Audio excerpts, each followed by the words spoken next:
My mom mocked my dad for years, until he quietly served divorce papers at their anniversary dinner. What followed left the whole family speechless. I'm a metal fabricator. I spend my days bending steel, cutting aluminum, welding pieces together until they become something functional. Something strong. I learned early that metal only breaks when you don't respect its limits. Push too hard, too fast, and it snaps. My father taught me that. Last Sunday, I watched my mother break him again. We were at my cousin's engagement party. 50 people crammed into my Uncle Roy's backyard, everyone pretending his catering business wasn't hemorrhaging money. Mom had Dad cornered near the drink cooler, her voice carrying over the music. Rowan's been trying this new diet, she announced to her circle of wine friends. Lost 3 whole pounds in 2 months. At this rate, he'll be attractive by the time he's 80. The laughter hit like hammers on sheet metal. Dad just stood there, holding his beer, that practiced smile frozen on his face. The same smile I'd been seeing for 15 years. Remember when he tried to surprise me with that romantic getaway? Mom continued, warming up to her audience. Booked us a cabin with no cell service. No TV. Just him and his fishing gear. I told him if that's romance, no wonder I drink. More laughter. Roy jumped in, because he always did. At least Diane's honest about it. Most wives suffer in silence. Dad nodded along like he was in on the joke. Like he wasn't the punchline. I wanted to say something. I always wanted to say something. But Dad would catch my eye and give me this look that said let it go. So I did. Every time. The breaking point came 3 weeks later. Dad collected model trains. Had since he was 12. He'd turned our basement into this elaborate setup, mountains, bridges, entire miniature towns he'd built by hand. Some of those engines were worth serious money. Limited editions from the 60s and 70s he'd hunted down at estate sales and auctions. I came by to help him install new track lighting. Found him sitting on the basement stairs, staring at empty tables. Where's your setup? Your mother thought it was taking up too much space.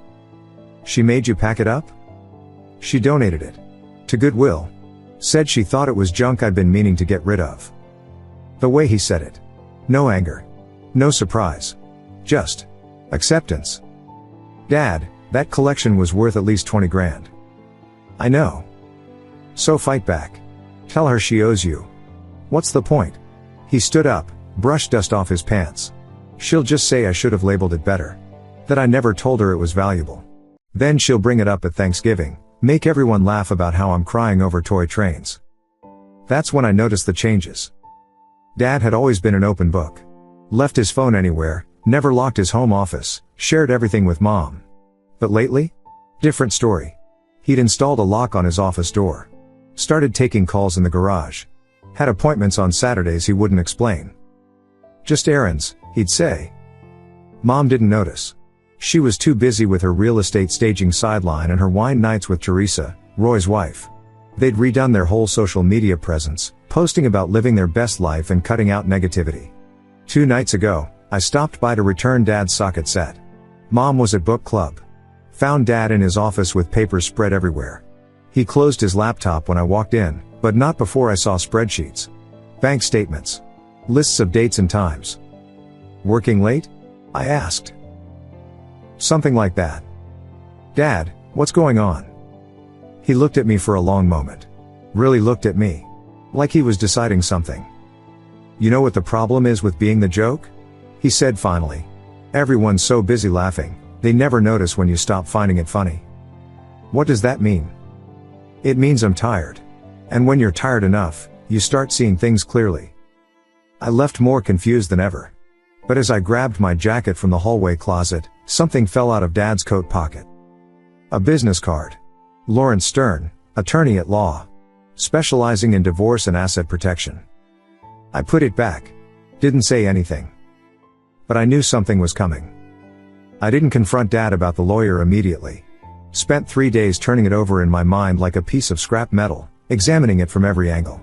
Finally caught him alone in the garage, reorganizing his tool chest for the 3rd time that week.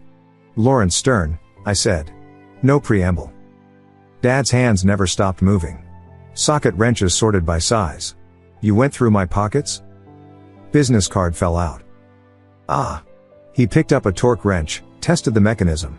And what are you planning? He set the wrench down, looked at me straight. Watch and learn. That's all I'm asking. Watch and learn. Dad, trust me. For once in your life, just trust that your old man knows what he's doing. So I watched. First thing I noticed, Dad joined a gym. Not some big announcement, no New Year's resolution speech. Just started going every morning at 5 a.m. before work. Mom made jokes about his midlife crisis to anyone who'd listen, but Dad kept going. Second, he opened his own accounts. Caught a glimpse of mail from 3 different banks Mom didn't use. When she asked about a missing deposit, he said payroll made an error. She believed him because why wouldn't she? Rowan never lied. Third, the documentation. Dad started carrying a small notebook everywhere. At first I thought he was journaling or some therapy thing. Then I saw him writing during Mom's birthday dinner last month. Timestamps. Direct quotes. Diane told server I was too stupid to understand the wine list, 7:43 p.m. Roy laughed, suggested she order for both of us like training a puppy, 7:45 p.m. Mom's behavior got worse, like she was testing boundaries that didn't exist anymore. She started staying out later with Teresa. Wine nights became wine weekends. She'd come home Sunday afternoon, mock Dad for moping around while she was actually living. One night she didn't come home at all. Car trouble, she explained the next morning. Stayed at Teresa's. Dad nodded, made her coffee, didn't say a word about the Uber receipt on the counter or the smell of cologne that definitely wasn't his. I broke 2 weeks later. Showed up at Dad's office during lunch. She's cheating on you. I know. You know? Dad pulled out his phone, showed me photos. Mom entering a downtown hotel with a man I recognized, Owen Foster, Roy's business partner in the catering company. Timestamped photos going back 6 months. Private investigator, Dad explained. Worth every penny. 6 months? You've known for 6 months? Actually, 2 years. But I've had proof for 6. My head spun. Why haven't you confronted her? Because when you strike once. You make it count. He put his phone away. Your mother thinks she's playing chess while I'm playing checkers. But she doesn't realize I'm not even at the board anymore. I'm building something else entirely. Which is freedom. Clean, legal, complete freedom. The anniversary party invitations arrived that week. Mom went all out, country club ballroom, 150 guests, black tie optional. She spent hours on the phone with Teresa planning the menu, the decorations, the photo backdrop. 30 years of marriage, she said at dinner, not looking at Dad. We should celebrate properly. Show everyone how perfect we are. Dad agreed to everything. Even offered to pay for the upgraded bar package. That's unusually generous, Mom said, suspicious. 30 years only happens once, Dad replied. I started dropping by more often. Partly to support Dad, mostly to understand what he was doing.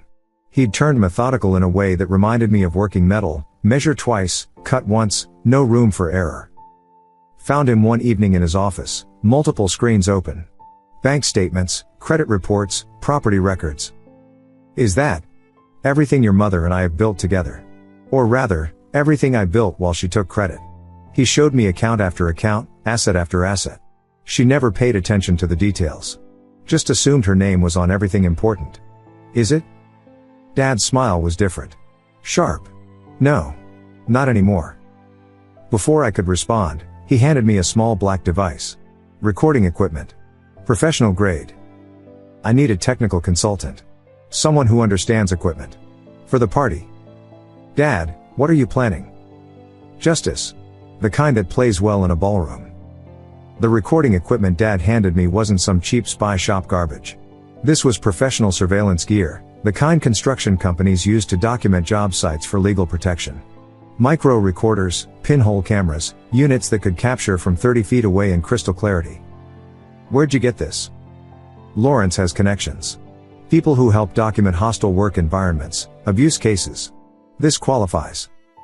Over the next 3 weeks, we became a collection team. Dad would text me addresses, times. I'd show up early, plant devices, test angles. Nothing illegal, only public spaces or our own property. But the picture we painted was devastating.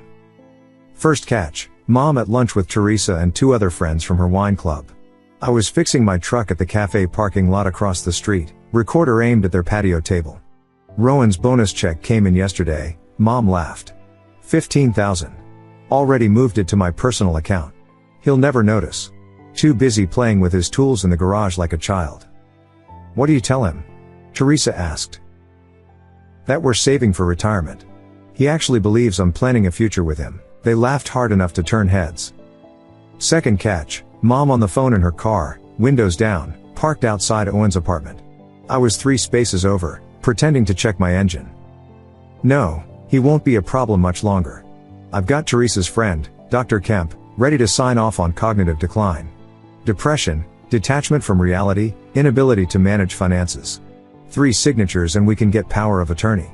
Rowan's too beaten down to fight it. My hands shook so bad I nearly dropped the recorder. That night I confronted Dad with everything. Played him the recordings.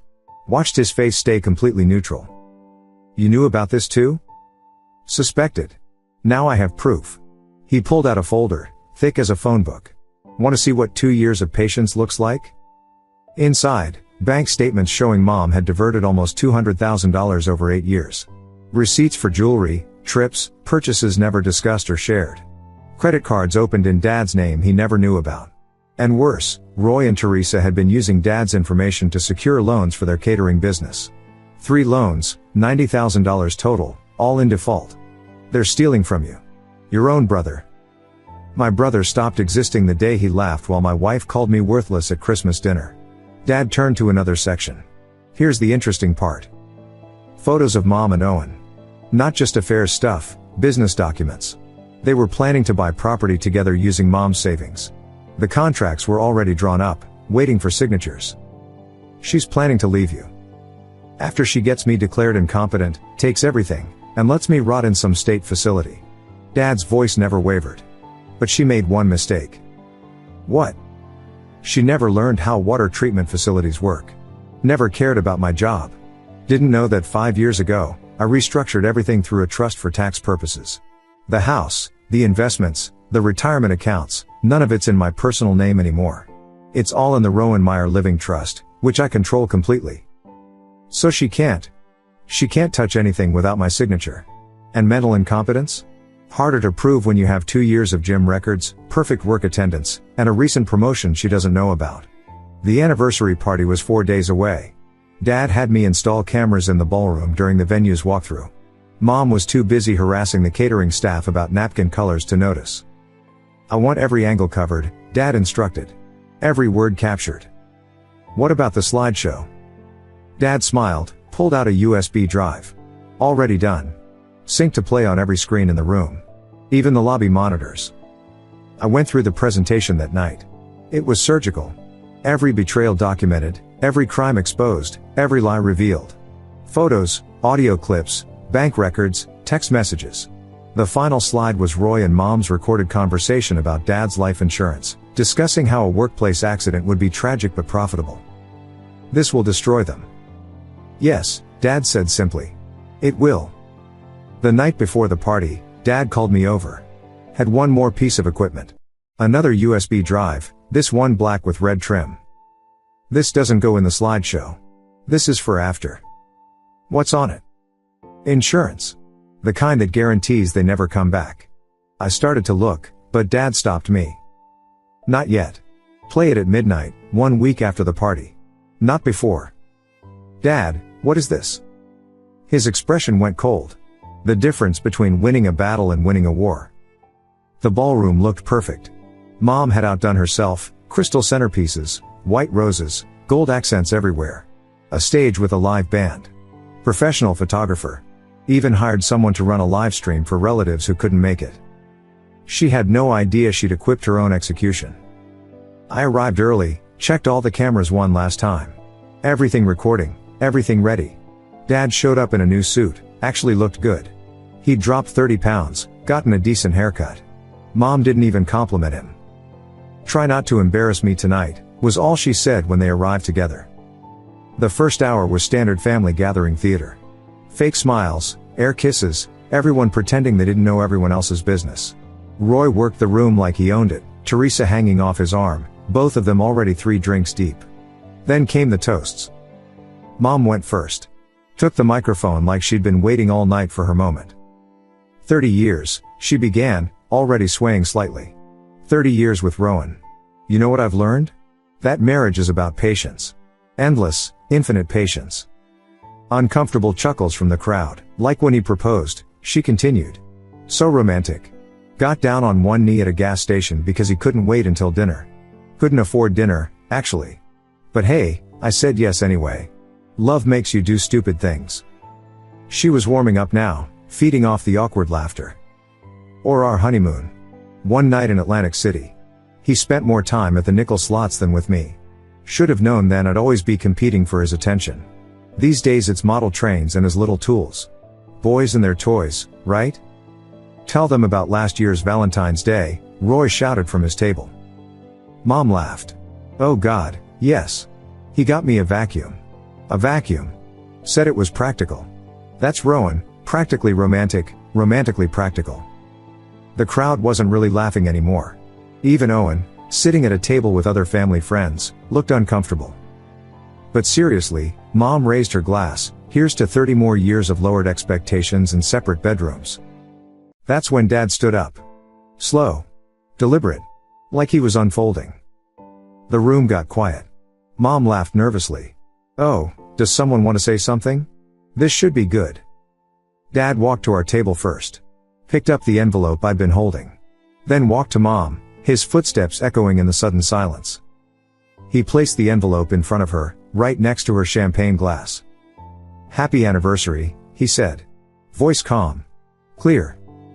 Mom ripped it open with a big smile, playing for the crowd. Let's see what romantic gesture. The smile died. Just stopped, like someone had unplugged it. She looked up at Dad, then down at the papers, then up again. Is this a joke? Divorce papers. Filed yesterday. Fault-based. Adultery, fraud, theft. Rowan, what are you? I'm done. That's when Dad pulled out the second stack from his jacket. Placed it on the table. Photos spilled out. Mom and Owen at the hotel. The bank statements. The credit fraud documents. What the hell is this? Roy stood up, started moving toward us. Dad raised a small remote. Sit down, Roy. You'll want to see this. The screens lit up. All of them. The slideshow began. Mom's voice filled the room. He'll never notice. Too busy playing with his tools in the garage like a child. Then the bank records. The diverted funds highlighted in red. Then Roy's voice, power of attorney is easy. 3 signatures and Rowan's money becomes very accessible. Teresa's face went white. She grabbed Roy's arm. He shook her off, still moving toward the stage. I stepped in front of him. Don't move. No. The slideshow kept playing. The loan documents in Dad's name. The credit cards. The affairs timeline. Then the insurance conversation. Mom and Roy, discussing Dad's policy, calculating payouts, mentioning how accidents happen in water treatment facilities all the time. Guests were filming with their phones now. The live stream was still running. Everything being broadcast to extended family across the country. Mom found her voice.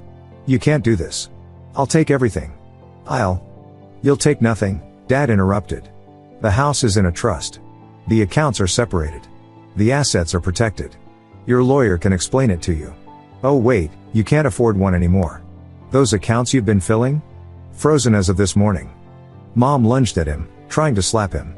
Dad caught her wrist, gentle but firm. I'm done being your punchline, Diane. She jerked away, turned to Owen. He was already heading for the exit. The slideshow ended with the security footage of Teresa stealing prescription pads from the medical office where she worked. Then Dad turned to me, handed me the black USB drive with red trim. 1 week. Midnight. Not before. He walked out, leaving chaos behind. Mom screaming. Roy threatening lawsuits. Teresa crying. Guests either recording or running.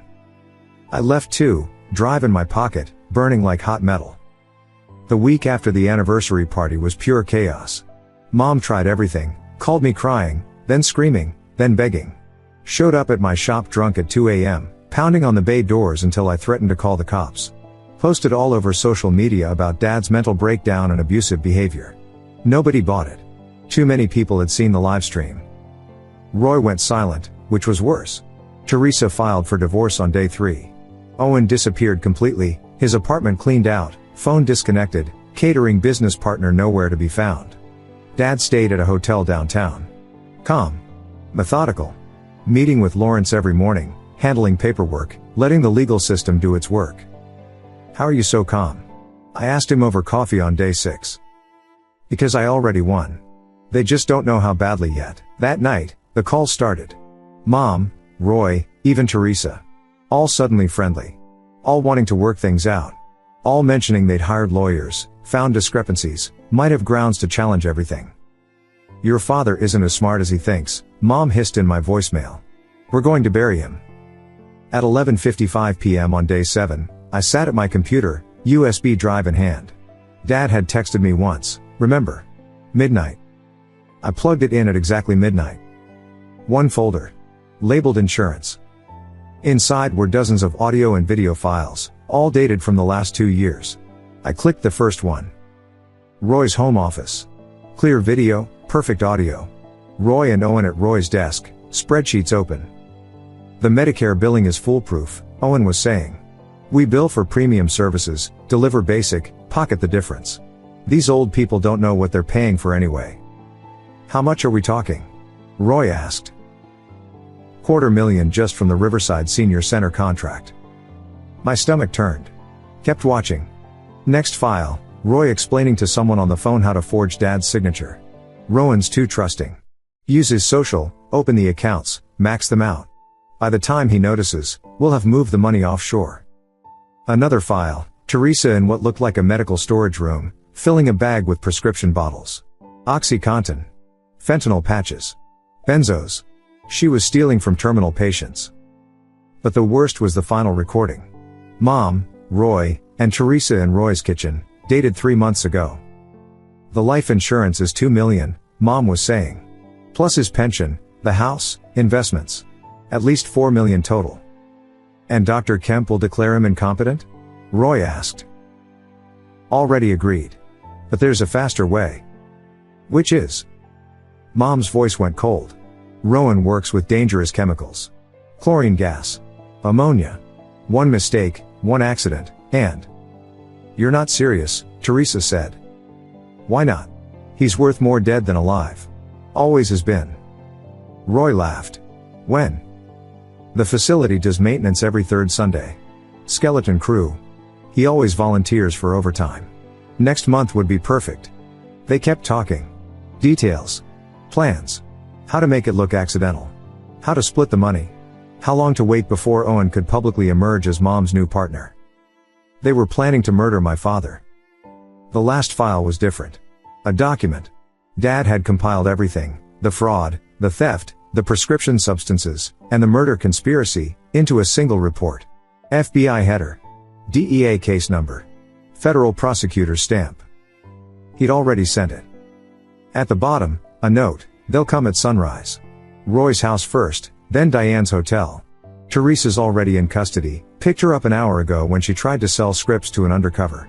Owen's being arrested at Miami International as we speak. Don't answer your phone.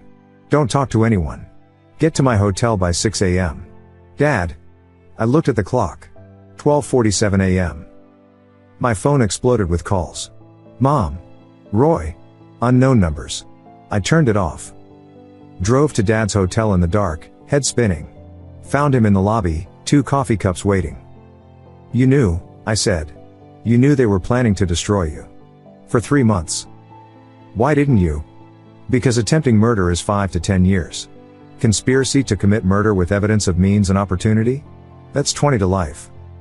We sat in silence until sunrise. At 6:07 a.m., Dad's phone buzzed. He showed me the message, Roy Meyer in custody. Diane Meyer in custody. Owen Foster arrested in Florida. Assets frozen per RICO statute. RICO? Organized crime. The Medicare fraud made it federal. I stared at him. My father.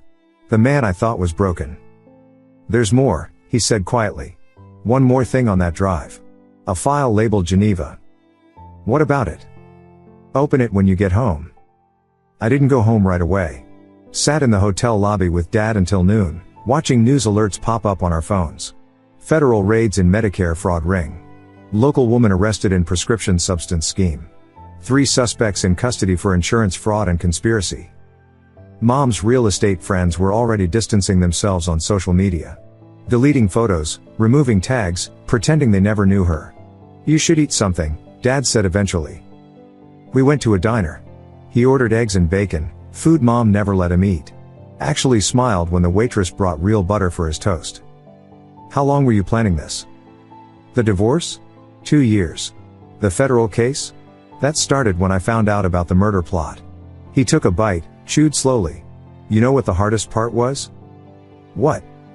Not becoming like them.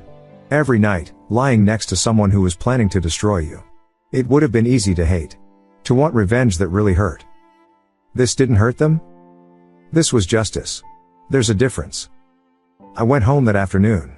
Found the Geneva file. It was an account. Swiss bank. In my name.